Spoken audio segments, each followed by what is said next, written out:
Pakistan this week में एक बार फिर खुशामदीद। ईद की आमद है और महंगाई ने हर चीज़ को अपनी लपेट में ले रखा है। महंगाई ने असली जेवरात तो दूर, मसनूई जेवरात की ख़रीदारी भी आवाम के लिए ख्वाब बन गई। महंगाई ने मसनूई जेवरात भी आवाम की पहुँच से दूर कर दिए। ख़वातीन के बनाव सिंगार की ख्वाहिश भी महंगाई के बोझ तले दब कर रह गई। मज़ीद जानेंगे इस रिपोर्ट में।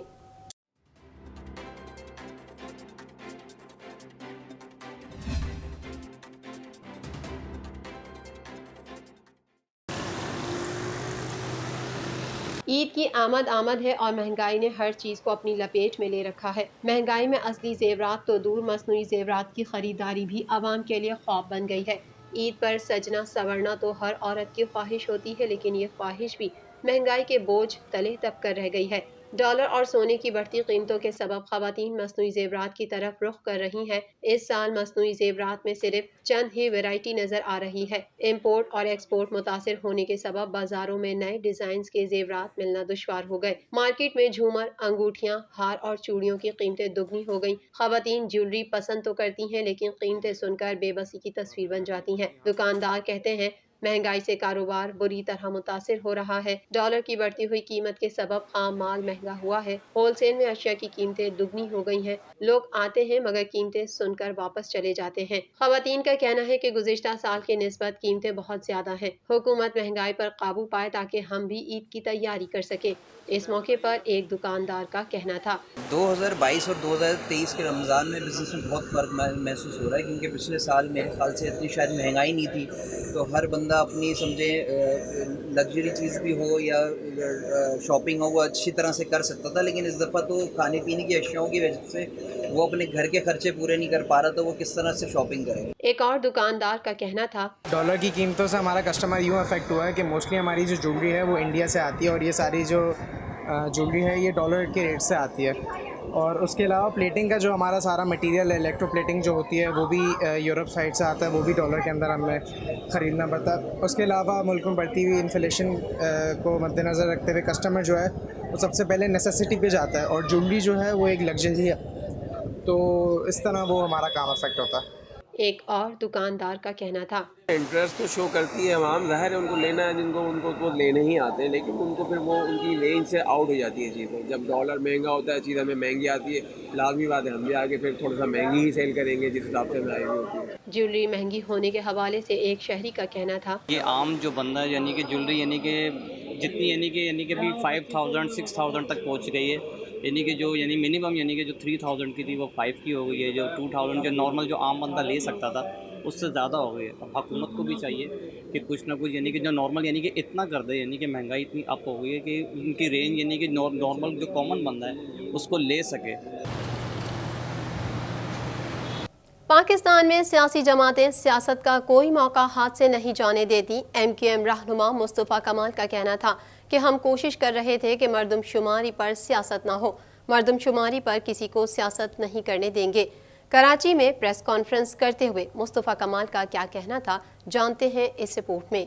मुत्तहिदा कौमी मूवमेंट पाकिस्तान के रहनुमा मुस्तफ़ा कमाल का कहना है कि कराची की आबादी 1 करोड़ 43 लाख से ज़ायद दिखा रहे हैं। पिछली मर्दमशुमारी में आबादी 1 करोड़ 60 लाख बताई गई थी, यानी बाकी रह जाने वाली मर्दमशुमारी में 2 से 3 लाख और बढ़ जाएंगे। हम कोशिश कर रहे थे कि मर्दमशुमारी पर सियासत ना हो, मगर पाकिस्तान में सियासी जमातें सियासत का कोई मौका हाथ से नहीं जाने देती। सैयद मुस्तफ़ा कमाल का कहना था कि ऐसा मालूम होता है ये तो 2017 की मर्दमशुमारी से भी कम आदादो शुमार दिखाए जा रहे हैं। इस वक्त भी MQM वाहिद जमात थी जिसने 2017 की मर्दमशुमारी के आदादो शुमार को मुस्तरद किया था। कराची में प्रेस कॉन्फ्रेंस करते हुए मुस्तफ़ा कमाल का कहना था कि मर्दमशुमारी एक अहम मसला है, हम इस अहम मसले पर किसी को सियासत करने नहीं देंगे।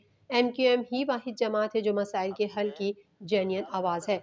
उन्होंने कहा कि पाकिस्तान में 2017 में 18 साल बाद मर्दमशुमारी हुई थी, ये मर्दमशुमारी 5 साल के बाद हो रही है। हमारी जद्दोजहद की वजह से मर्दमशुमारी 5 साल कबल की जा रही है। मुस्तफ़ा कमाल ने बताया कि 9 फरवरी को MQM पाकिस्तान ने मर्दमशुमारी के हवाले से आगाही मुहिम का बाकायदा आगाज किया। 11 اپریل کو MQM کے وفد نے وزیر اعظم صاحب سے ملاقات کی۔ 11 اپریل کو MQM کے وفد کی گورنر سندھ اور وزیر اعلیٰ سندھ سے پھر ملاقات ہوئی۔ MQM رہنما کا کہنا تھا کہ ہم نے ادارہ شماریات کی سپورٹ کے لیے اپنا بھرپور کردار ادا کیا۔ MQM اور اس کا ایک ایک کارکن پچھلے کئی ماہ سے عوام میں آگاہی مہم چلا رہے ہیں۔ ہم نے اپنے تمام دوسرے تنظیمی کام چھوڑ کر اسی کام میں لگ گئے۔ ہمارے علاوہ کسی اور جماعت نے اس پر کوئی ایک کام نہیں کیا۔ انہوں نے کہا کہ یہ ساری تفصیل بتانے کا مقصد سیاسی جماعتوں کی منافقت سے آگاہ کرنا ہے۔ یہ تمام سیاسی جماعتیں گزشتہ 3 ماہ سے کہاں غائب تھیں؟ اور بدقسمتی کے ساتھ اس مردم شماری کے اوپر جو سیاست کی جا رہی ہے، جس کو ہم نے پہلے دن سے جب سے شروعات ہوئی ہے اس کی، ہم نے کوشش کی کہ اس کو اوائڈ کریں، لیکن ہماری سیاسی پارٹیاں بدقسمتی کے ساتھ کوئی بھی موقع اپنی پوائنٹ اسکورنگ کا ہاتھ سے جانے نہیں دیتی۔ PSL 8 جوا کمپنیوں کے خلاف درخواست پر فریقین کو نوٹس جاری۔ کرکٹ اسپانسرشپ کا معاملہ حکومتی ایوانوں میں پہنچ گیا۔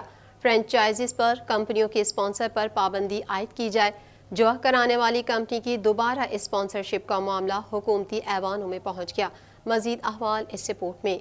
جوا کرانے والی کمپنی کی دوبارہ اسپانسرشپ کا معاملہ حکومتی ایوانوں میں پہنچ گیا، جبکہ پشاور ہائی کورٹ میں PSL کے 8ویں سیزن میں شریک جوا کمپنیوں کی تشہیر کے خلاف درخواست پر جسٹس محمد ابراہیم خان اور جسٹس وقار احمد پر مشتمل 2 رکنی بینچ نے سماعت کی اور دیگر فریقین کو نوٹسز جاری کیے۔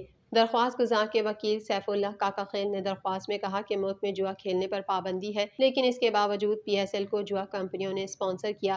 بیٹنگ کمپنیز کی موبائل ایپس اور ویب سائٹس چل رہی ہیں۔ جوا کمپنیوں کی تشہیر غیر قانونی ہے۔ فرینچائز پر کمپنیوں کے اسپانسر پر پابندی عائد کی جائے، جس پر عدالت نے فریقین کو نوٹس جاری کرتے ہوئے آئندہ سماعت پر جواب طلب کر لیا۔ پاکستان سپر لیگ کے 8ویں ایڈیشن میں جوا کمپنیوں کے خلاف درخواست پر فریقین کو نوٹسز جاری کر دیے گئے۔ دوسری جانب پارلیمنٹ ہاؤس اسلام آباد میں قومی اسمبلی کی قائمہ کمیٹی برائے بین الصوبائی رابطہ امور کا اجلاس گزشتہ روز نواب شیر و سیر کی زیر صدارت منعقد ہوا۔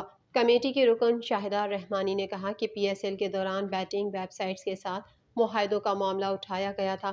اس کے باوجود نیوزی لینڈ سے سیریز میں بھی جوا کرانے والی ایک کمپنی کی اسپانسرشپ برقرار رکھی گئی۔ یہ بہت سنجیدہ معاملہ ہے۔ مشکوک کمپنی کو پارٹنر بنانے سے ملک کی بدنامی ہوگی۔ اجلاس میں نواب شیر و سیر نے کہا کہ ہمارا POA سمیت کسی سے جھگڑا نہیں، ہم کھیلوں کی ترقی کے خواہاں ہیں۔ کاروباری دنیا سے بھی خبر شامل کر لیتے ہیں۔ متحدہ عرب امارات حکام نے عالمی مالیاتی فنڈ کو پاکستان کے لیے $1 ارب فائنینسنگ کی تصدیق کر دی ہے۔ اب صرف سعودی عرب کی تصدیق باقی ہے۔ مزید جانیں گے اس رپورٹ میں۔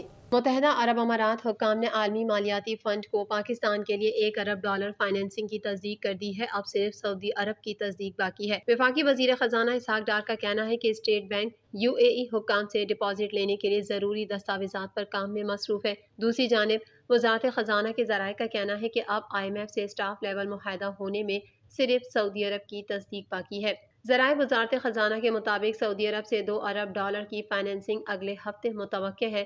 ذرائع وزارت خزانہ کا کہنا ہے کہ سعودی عرب سے تصدیق کے بعد بیرونی فائنینسنگ کی شرائط پوری ہو جائیں گی۔ قبل ازیں وفاقی وزیر خزانہ سینیٹر اسحاق ڈار نے اسلام آباد سے بذریعہ زوم ورلڈ بینک اور IMF کی اسپرنگ میٹنگ میں شرکت کی۔ وزیر مملکت برائے خزانہ ڈاکٹر عائشہ غوث پاشا، وزیر اعظم کے معاون خصوصی طارق باجوہ اور طارق محمود پاشا نے بھی اسلام آباد سے ورچوئل طور پر شرکت کی۔ وزیر خزانہ نے IMF کی ڈپٹی مینیجنگ ڈائریکٹر انٹونیٹی مونیسے کو مزید بتایا کہ پاکستان کی جانب سے تمام بین الاقوامی ذمہ داریوں کو بروقت پورا کیا گیا ہے۔ توسیعی فنڈ سہولت کے تحت نویں جائزے کے لیے تمام پیشگی کارروائیاں مکمل ہو چکی ہیں اور حکومت پاکستان IMF کے ساتھ طے پانے والی اپنی ذمہ داریوں کو پورا کرنے کے لیے پوری طرح پرعزم ہے۔